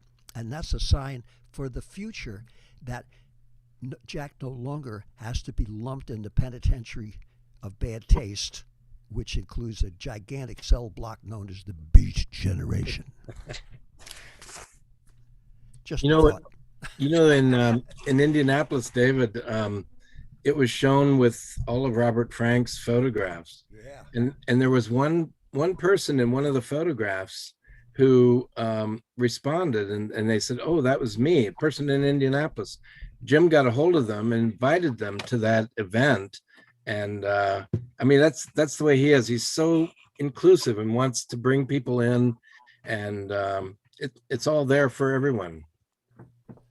That's important, because especially when you're dealing with the writer or anybody who Wagner, not noted as a big liberal, said all you have to do to understand my music is have an open mind and an open heart. Stravinsky said music expresses itself, and Duke Ellington said it don't mean a thing if it ain't got that swing.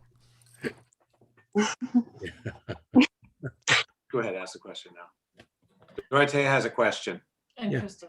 Hello, Dorothea. Nice to see you tonight. Hi. Hi, Pam. Hi, everyone. Speaking of new generations and being inclusive, and having observed kids and neighbors and friends, kids are fascinated with drawing on scrolls. So is there any way that this could travel to to be seen by children because they love this kind of display and they love to imitate it, and the results that you see when they start doing it, imitating it, are amazing. Yes. Well, we had a really wonderful experience like that in Santa Fe. They had one room right next to the gallery with typewriters, and the kids many had never seen a typewriter. I mean, it was so different, no mouse, and they just had physically to pound these things, and they loved it, that interaction, that feeling of touching and pushing these keys, and that sound then, and you could hear it in the gallery, which was fabulous. And they could write whatever they wanted, and they were all hung up on clipboards all around that other room, so they could write their own expression. And that, I think that's really a great thing, to bring them in touch with that creative moment. I agree. And a scroll's a great thing, even have on the floor with crayons or whatever. Give them the tools and they'll make amazing things. It's there to me as kind of fuel rods in a reactor. That's how I always see it. When I place it in there, let whatever is going to happen. And it does. It generally does. Some really wonderful programming has been arranged around it. School groups come through. College students in Denver, we had 60 feet rolled out, and there was a person teaching at the time, Kerouac. So they had the students, they were able to read that 60 feet. They had me come back and roll out the next. So they got to read the entire scroll over the duration of the exhibit. So I think that a lot of people put very much thought into how to make this real and alive for the audience. It's not just a static, like something on the wall. It's there, it's inspiring. When you think about the energy that went into creating it and what you can do on your own, I think that's what it's done everywhere it's been. That's fantastic. Do you have a question?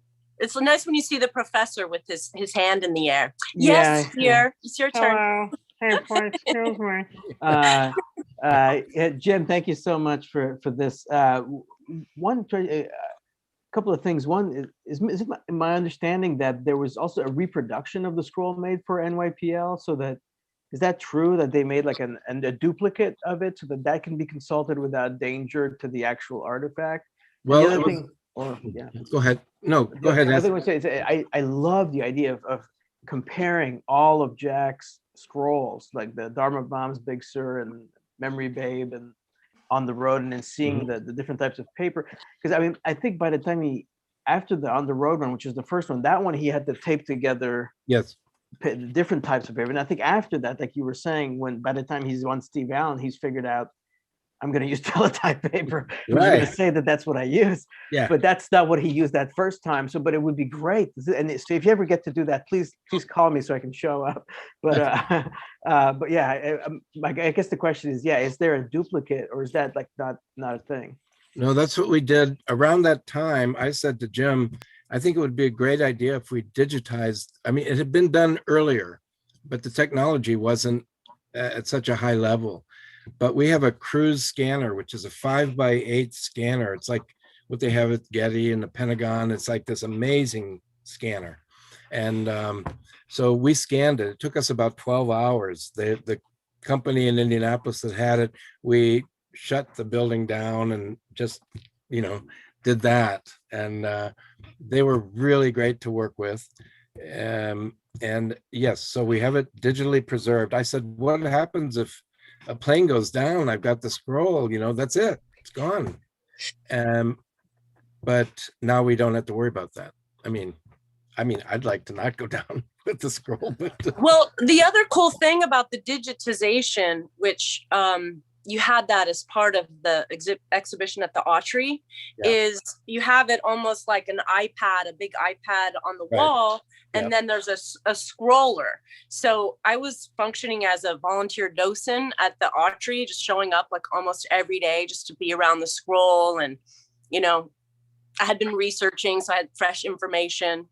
And then just be able to on the thing and know exactly it was going to come to the place I wanted to be able to show in the scroll. It was so cool, like technological with, Yep. you know. Well, I mean, what do you do on your computer screen? You scroll down, right? Yeah. So it works perfectly. And you're kind of getting ahead of me. This is kind of what I'm hoping that we can do in 2022, is some way of getting this out there, and so everyone can have some kind of access to, you know, the more people that can, you go to I go to bookbinding kind of conferences, and if you got 10 people in the room, you've got 10 people looking and 10 points of view and 10 people with questions, and it becomes so much more interesting. What if we could get this out there where we could pull in a lot more information? Plus, digitally, we can do things like the areas where Jack had X'd out everything. It's very easy to have the computer recognize those X's and remove them, so we can see what really was underneath there, what he had that he decided to take out. We could have all of these things. The other thing, we had a 100th birthday party for William Burroughs at Lilly, and I had our IT people take that digital scroll, and they went through it, and every place that William Burroughs was mentioned, they just put a little key, so you could just touch a little button on the side and it would take you to all the Burroughs references. Think of all the possibilities that could be done with the digital image. And I think maybe the 2022 would be a great time to get this out there and have that happen. Anyway, that's my idea, and we're working on something along those lines. I just had a strange idea, which is when there was talk about the Joan Anderson letter and how could those be displayed because they're two-sided and having it in plexi. And I just had this thought, because the scroll case, when it's laying flat and it can't be lit too much in certain ways because of etc., but it's kind of hard to see. What about if it was done on the side, like hanging? And so somehow if it was like thick plexi, or I don't even know if plexi can be said around a manuscript like that, if it has to be glass, I don't know. But so that people could actually stand up and see it rather than not actually be able to read. Well, that was one of the interesting things at the Burroughs birthday party, was watching people. I just stood back and watched how many people gravitated towards the digital representation of it, and how many people kind of held their hands over kind of the original object. It was real interesting because many of the young people went to the digital and were really taken by that. And so it can grab people in a different way. And I think, you know, it could be projected on, you know, on a floor, it could be projected on a wall. There's so many different ways of looking at how to present it, and have people interact with it. There's the American Writers Museum in Chicago has a wall that's all digitally projected, and images will happen there, and then words will go across, and they melt and fall like a waterfall. And I can see possibilities of the scroll working in places like that. That sounds amazing. Have you seen the Kandinsky or the Van Gogh exhibitions like that in Paris? Yeah. I think that's real interesting. It's appealing to another generation, but there's nothing in my mind like the original artifact and the power of that. Someone's getting reverb. Hello. Hey, It's hi, Wisdom. Norton. Hey, Jim. So there was an exhibit here, a wonderful exhibit of a drawing that was maybe almost 150 feet long and about 3 feet wide, and it was hung and serpentined through the gallery, so that you could walk through the drawing as it curved back and forth, and it was unforgettable. So I'm just going to throw that out, whether that has any bite or at all, but yeah, it filled up the space with quite a magical sort of cloud-like presence. I don't know if you can imagine what I'm saying. I can. Yes. Yeah, That sounds fantastic. It was hung with wires from the ceiling, and it serpentined back and forth, so you could sort of follow it on like a yellow brick road and be part of it with inside of it. Anyway, enough of that. Enough of me. I'm backing I off. like Goodbye. Love you. the word road. That was really interesting too, being able to walk on the road of the scroll. You know, all of these things are possible when you think, once you've made it digital and can do that. And that way, then the original can be cared for and dealt with in a responsible way.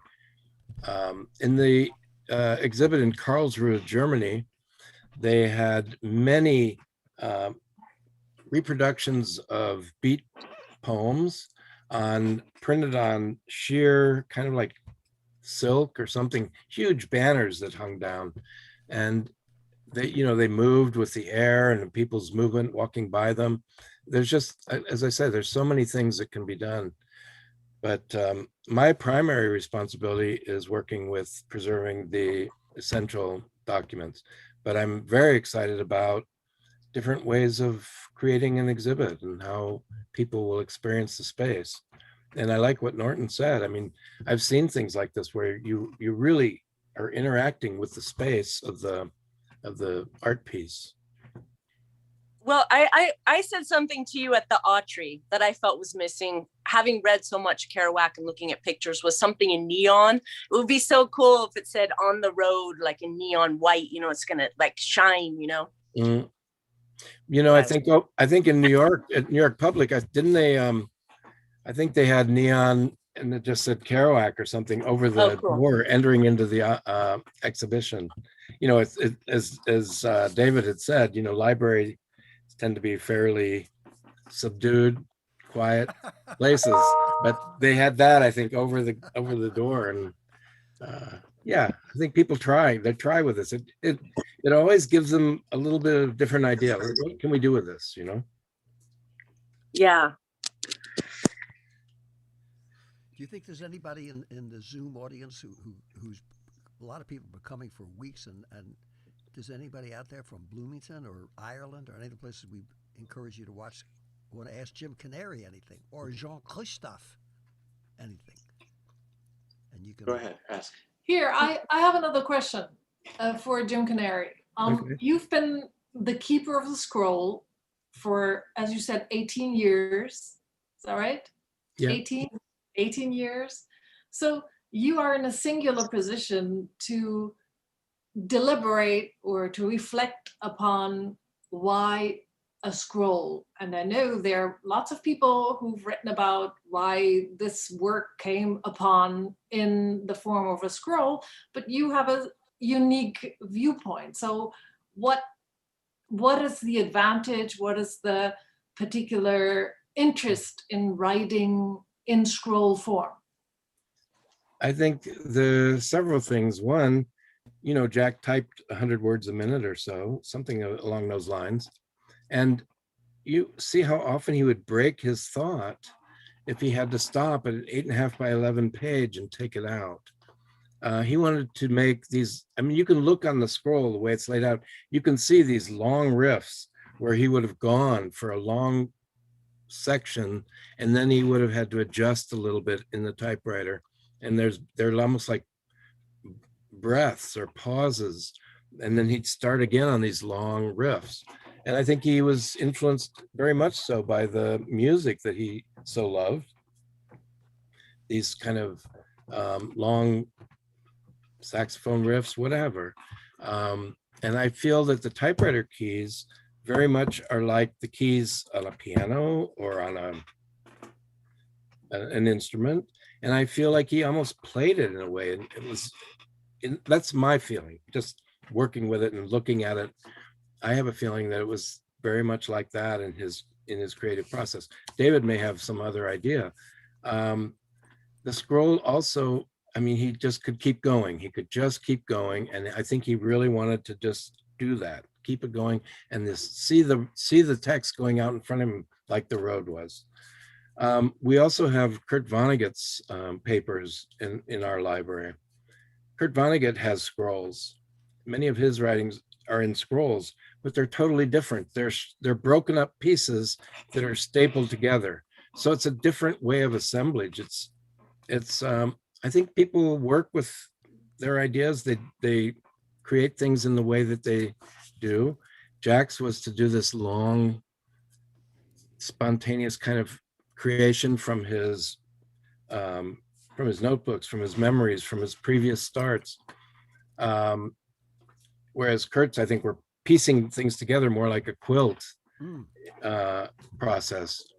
So I think the scroll, Jack also may have had some influence from his interest in the Orient, and maybe from, I don't know, maybe possibly from looking at Oriental scrolls. Who knows? I don't know.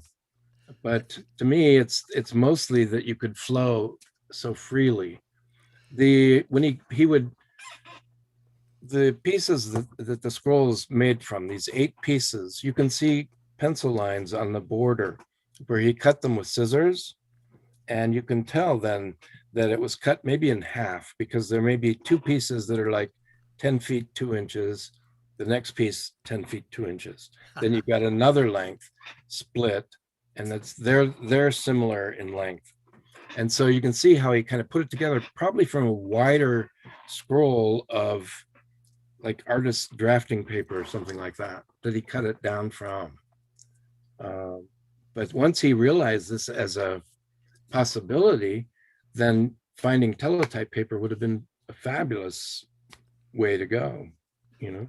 You know something? He told me one time, I went over to his place and said, "Come on over, man." I said, "Look, it's after midnight." He said, "Nah, I'm hanging out. Just come over." And I was copying a piece of music, which only required me to sit there with a pen and write out what I'd already written. He told me a story for 7 hours straight. It was suddenly I looked up, I was done copying. He told his whole story about being over in Morocco and going to visit people in the French barracks, and the Algerian and French young guys all got together, forgot they were supposed to be enemies, and were hanging out. It was like an incredible story. The sun was up. I said, "Jack, man, I wish I'd had a tape recorder." He said, "That's what I try to do every time I write. I want the reader to feel I'm speaking to them, and I could never quite get it." When I was writing my 3rd book, I asked Kurt Vonnegut, whom you collect by coincidence, I said, "Kurt," he said, "David, it's good you're trying to write." He said, "Just write the way you talk." And that's what Jack did. And Kurt spoke differently, so he wrote differently. But when Jack did his writing, it was just like he was hanging out with jazz musicians, among other people, all of his life. And he was able to do what we do when we scat, to make up something on the spot. Here we are in the year 2021, and I'm thrilled to be with all of you. And I know that when this program, and finally our works in September, is finally through, we know that you're all going to have a good time. And you've been with Jim Canary. He might be scary, but it doesn't matter, because Mary's going to love what he does anyway, and seeing Jean-Christophe and everyone else each and every single day. Now, on that thought, I just want to say that since brevity is the soul of wit, this intellectual musicological example of Jack Kerouac writing style is just about it. Now, that kind of dumb free association was the way people played jazz, which was to take years of working their can off, learning chords, learning harmony, learning progressions, and then addressing the sanctity of the moment. And Jack was always, like Charlie Parker saying, "Now is the time." Jack always was in the moment. And when he wrote in the moment, he didn't have to change that typewriter, and he'd already written 10 versions of what he wrote. That's not my opinion. That's in the library, and you can look in the archive. So he would, like Mozart, when he was dictating his music to Salieri, had it in his head already written. So Jack was just typing out what he already had in his head, and he wanted to do it in the way that he had it in his head. And he wrote that way. But he was like a tremendously well-read intellectual. I know that's a word we never hear anymore, and certainly wouldn't be applied to him by intellectuals, supposed intellectual authorities. Jack was a true old-fashioned intellectual and read up a storm, just as Pete Hamill was a tremendous writer who wrote in a whole different way, who also read up a storm.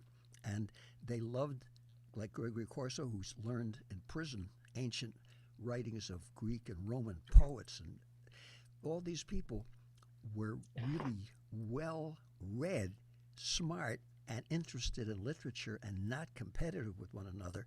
And that's what's so beautiful about their work. And Jack's work reflects that. So people who think, well, if you want to be like Jack Kerouac, you just use what the Sopranos immortalize, whatever. That's fine, but that's a different thing.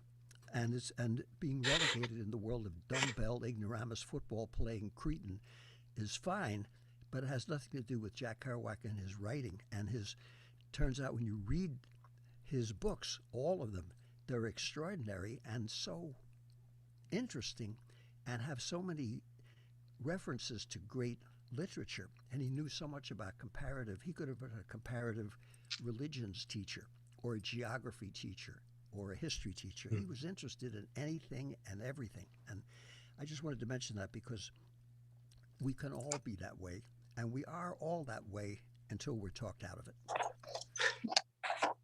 May I suggest we hear maybe a few more minutes from La Vie est Dommage from the person who can actually read it in the way it sounds? Sounds good. La Vie est Dommage. What is that from? La Vie est Dommage. That's the name of the book. It's the phrase from Visions of Cody that Jean-Christophe chose for the title of the collection of French texts. And La Vie est Dommage. It's a pun. I mean, dommage meaning well, of course, dommage means it's a shame. C'est dommage, but La Vie est Dommage because it's D' hommage. So life is to be honored and life is a shame, in the same sentence. Bravo, Jean-Christophe. That's brilliant. Thank you, Hassan, for explaining it to us. Yeah, sure. I mean, it's my pleasure. Yeah, to me, it seemed like such a perfect phrase to encapsulate a lot of what Kerouac tries to do. Like life is is something that is painful to live through, but it's something that you have to honor and pay homage to. And I think that's what he does in his writing. So that's why it seemed perfect. And the way he was writing French with his particular way of doing it, you can see that line in Visions of Cody in the bilingual columns, when he's talking to Neil, and there's a French side on the left side, and then on the right side it's his own English translation of what the French Canadian side is. He literally introduces that section with let's hear what my French Canadian side has to say about him. And then it's kind of like a rant of his own French Canadian side has to say about his friend Neil Cassidy, and he's kind of having a lot of trouble with what that might mean for him and listening to him and all of that stuff. Like one of my favorite lines is "Il est plein de marde," he's full of shit. Anyway, so yeah, what should I read? Maybe I'll read the opening of La Nuit et ma femme, or should I read the opening of Sur le chemin? What do you think? La Nuit et ma femme is beautiful. It's just beautiful. So, can I ask when that was written? So that was written in March 1951. So that's exactly just a few weeks before he sits and types out the scroll that you've been keeping all these. That'd been April. Yeah. Let's go with that. Yeah. And 5 months after he wrote his letter to Yvonne Lemaitre, where he said, "I'm going to write a novel in French." Right. And in that letter, he also says, I can write in English because it's not my own language, and I can fit French images into it. I transform French images into English. I'm fumbling up the line, but French images with English words. Yes. Right.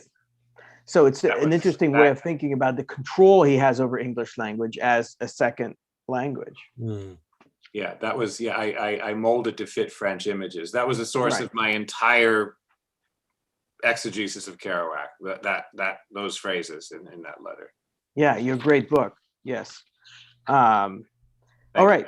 So let's go for it. Les Travaux de Michel Bretagne, which is the other possible title for La Nuit et ma femme, The Night is My Woman. Les Travaux de Michel Bretagne. J'ai pas aimé ma vie. C'est pas la faute à personne, c'est rien que moi. Je vois rien que la tristesse tout partout. Bien des fois, quand il y a bien du monde qui rit, moi je vois rien pas drôle. C'est encore bien plus drôle quand ils sont tous tristes ensemble. Alors je garde leur face hypocrite, puis je sais qu'ils se trouvent pas à propos de la tristesse. Ils peuvent pas l'user. Ils savent tout casser qu'on a dit dans la Bible. Vous ne savez seulement pas que vous êtes wretched et misérable et pauvre et aveugle et tout nu. Qu'est-ce qu'ils vont faire avec ça? Moi, j'use ma tristesse. C'est la tristesse d'un vieux chien avec les gros yeux mouillés. Pas pour passer mon temps à penser. C'est comme ça que je comprends vivre. C'est ma manière. Ah, je suis fatigué. Je sais seulement pas comment m'expliquer sans mentir un peu. Mais je n'écrirais pas si j'aimerais pas mon prochain dîner, c'est-à-dire la vie. Oh, ça fait pleurer. Ça, c'est triste. Yeah. Et beau. One of my favorite lines of all of Kerouac here, and I love that he wrote it in French. He says, like, je sais seulement pas comment m'expliquer sans mentir un peu. I just don't know how to properly explain myself without lying a little. Which is just so Kerouac's method, right? It's like when he goes into the flow. I don't know. I love it. Hey, I just had an idea. I don't know if it's possible to spontaneously do it, but imagine this: is if Jim Canary reads from on the road scroll version, and you read from Sur la route or Sur le chemin, like from the same place. Now Zoom cuts out, right? So you would have to go almost like every other, or like read every other, but to do French, Canadian, and English, almost like Jack thinks in his head. Do you think we could try something like that? Well, it'd be interesting. But the thing is, the Sur le chemin is not the same story as On the Road. It's Sur le chemin is like happening in 1935. It's an imagining of a 10-year-old Kerouac meeting a 10-year-old Neil Cassidy. Okay, I meant to say like in the middle of the Depression. Then. Yeah. But what interesting thing though is that I put in the book too is that almost half of Maggie Cassidy was first written in French. So you could actually read sections of Maggie Cassidy, and then if you were like, if I was sitting there with you in the book, like if you had Maggie Cassidy, you could be reading from Maggie Cassidy, and then suddenly when the French section comes in, I would come in and say that section. So that book is literally a bilingual book. I wonder if Paul Marion is the guest next week. I wonder if maybe you could do it. He would love that, I think, to hear those two read side by side. Maybe let's try it for next week. That'd be brilliant. Next week. Yeah.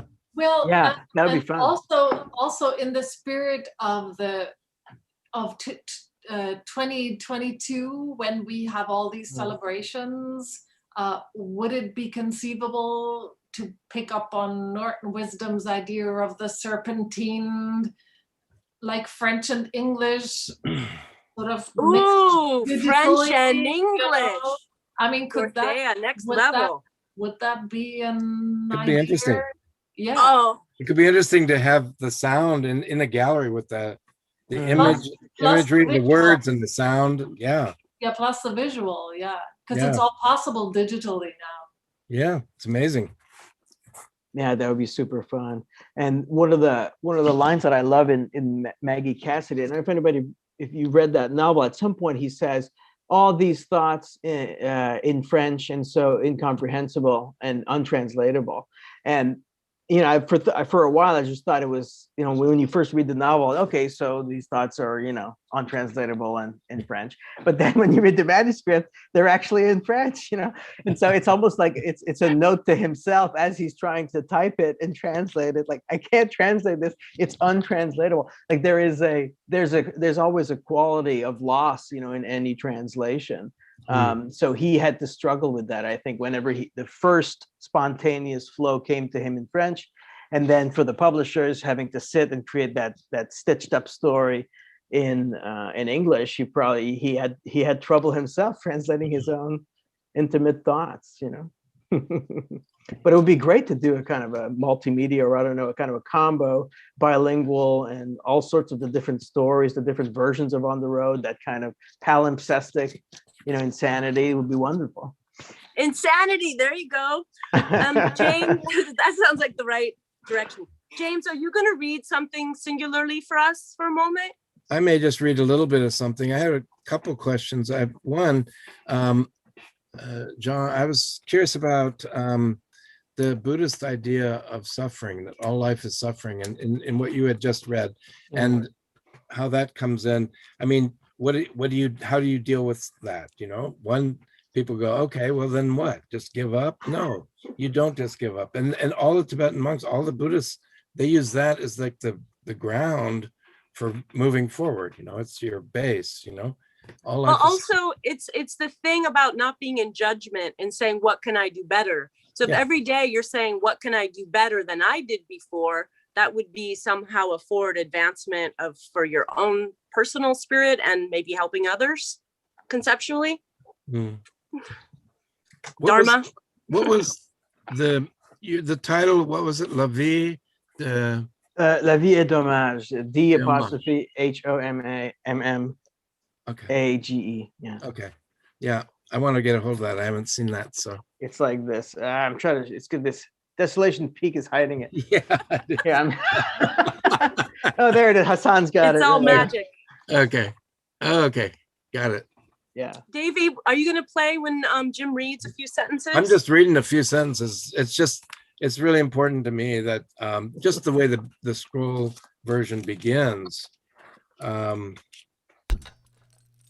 you know. And Jim, can I just say, I love hearing you talk about the stories and how exposed you've been to the scroll, like Dorothea was reminding us.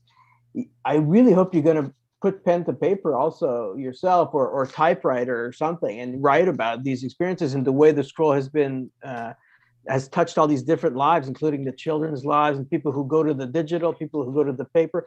I mean, I don't know if you're already writing something on this, but I'd love to read something about that. Well, yes, and speaking of which, Tibetan scroll paper, because you're preserving the Tibetan paper industry in Tibet, right?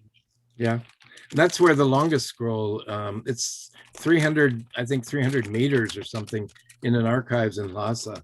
And I've yet to be able to see it, but I know it's there. I've seen it from a distance. The one thing that always struck me with the beginning was, I'll just start here. And David, it's very short.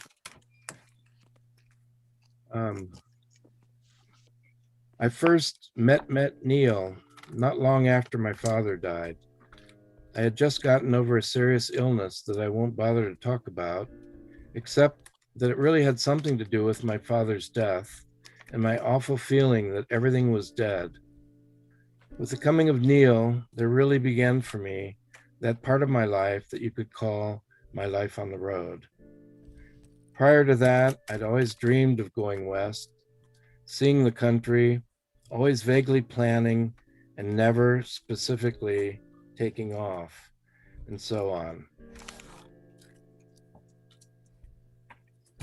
I think that's really interesting because in the published version, it's not long after my wife and I broke up. I mean, both of these things are sort of concurrent, but the father image in the beginning of the book and then at the very end again, it's very powerful. And I'm adopted and I don't know anything about my father.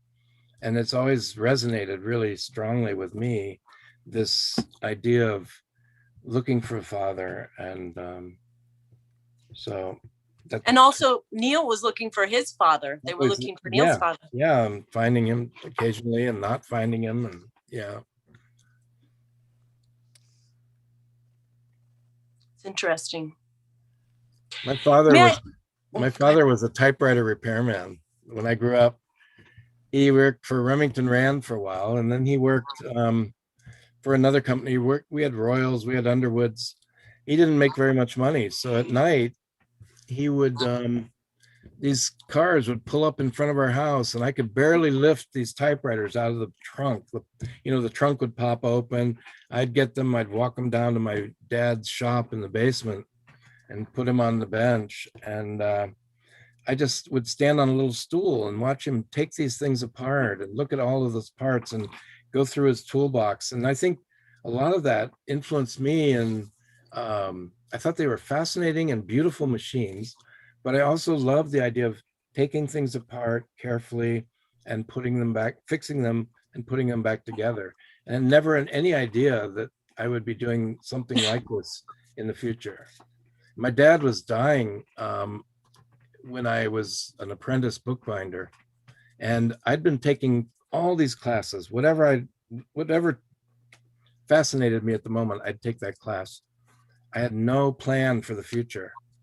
And finally I met a bookbinder and I started working with him, and I'd go see my dad every morning before I went and every evening when I came back. And I finally brought him my first bound book, this leather bound book, and he saw it. And for once he finally understood that I'd found something, something, it made sense to him. They never understood my studying Tibetan or Mongolian or Sanskrit and any of that. What are you going to do with that, right? But that was concrete, and it resonated. I sort of found my father at that moment.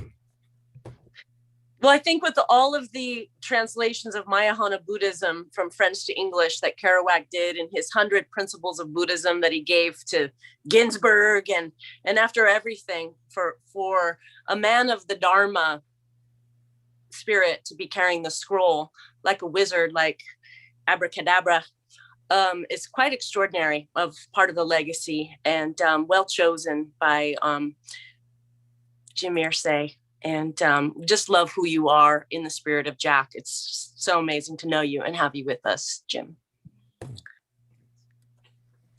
Thank you so much, Jim. Okay, you're my new bestie, Jean-Christophe. David, we're getting to the time to play it out, my love. Okay, I just wanted to thank all of you. Thank you, Pamela, for putting this together week after week somehow, magically. Jean-Christophe, a top dollar scholar, and the university who was smart enough to have him teach the next 30 years a bunch of people about literature and art, including the work of Jack Kerouac, to James Canary, who's so incredible and has been on the show as a special guest every week since we started. He was the first guest we had, and he's the next to last guest officially, but he's been on every week to glorify us. To Anthony Demarbier, without whom we would be off the air and never on the air. To all the people who called up, votre amie Pamela qui a fait le coup de téléphone. No, that's right, she was on YouTube. I mean on Zoom or whatever. We couldn't see her, but we could hear her. Félicitations à vous et votre mari aussi. And for all of you who listen and tune in, thank you. And David, I'm so sorry. I just had an idea. First of all, also include Hassan on those thank yous. What do you think about? I was about to include, but you interrupted me.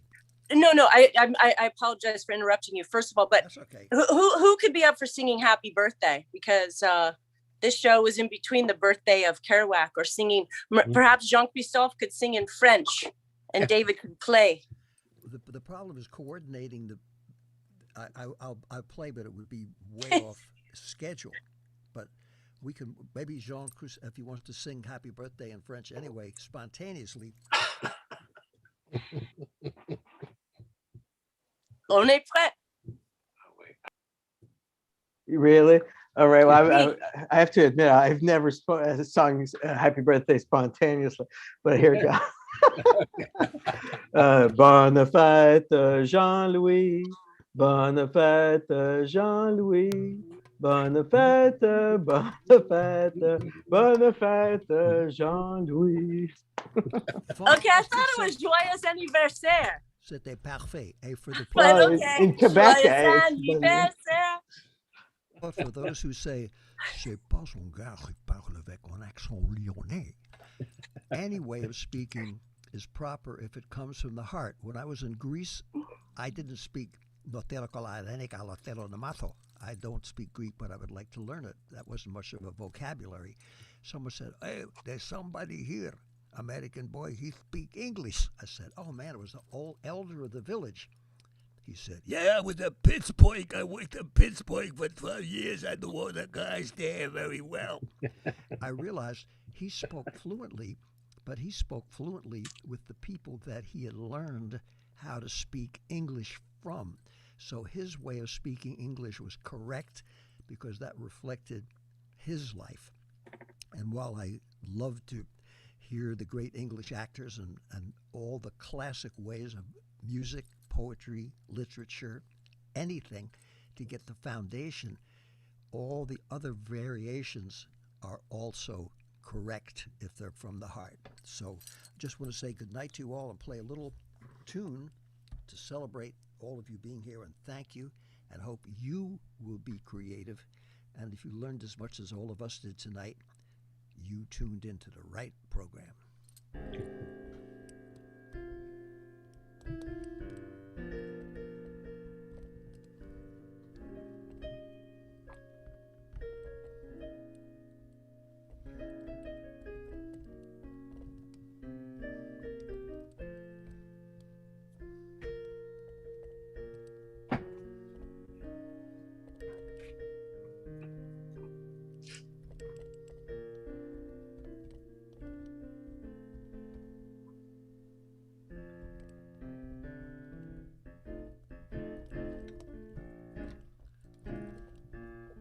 Well, it's kind of late, but we gotta go.